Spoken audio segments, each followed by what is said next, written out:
সাবেক ক্রিকেটার সম্মান জানাতে বাংলাদেশের ক্রিকেট বোর্ডের বিসিবি অ্যাডহক কমিটির সভাপতি তামিম ইকবাল এক অনন্য উদ্যোগ নিয়েছেন।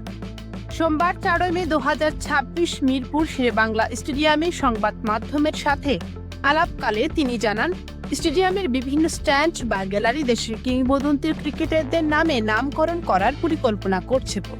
ক্রিকেট বিশ্বের অন্যান্য দেশের সাবেকদের নামে স্ট্যান্ড থাকলেও বাংলাদেশে এই সংস্কৃতি এখনো সেভাবে গড়ে ওঠেনি, যা এবার বাস্তবায়ন করতে চান তামিম।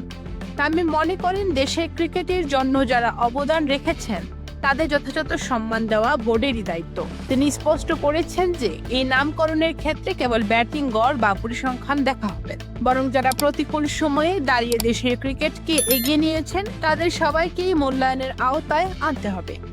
এমনকি ক্রিকেটারদের পাশাপাশি যেসব সংগঠক নেপথ্য থেকে বড় অবদান রেখেছেন তাদের নামও স্ট্যান্ড তৈরির পরিকল্পনা রয়েছে তার। বর্তমানে মিরপুর স্টেডিয়ামে মাত্র 3টি স্ট্যান্ড শহীদ আবু সাইদ, শহীদ জুয়েল এবং শহীদ মুস্তাকের নামে রয়েছে। তামিমের এই নতুন উদ্যোগের মাধ্যমে বর্তমান ও সাবেক ক্রিকেটারদের মধ্যে একটি আবেগীয় বন্ধন তৈরি হবে বলে আশা করা যাচ্ছে।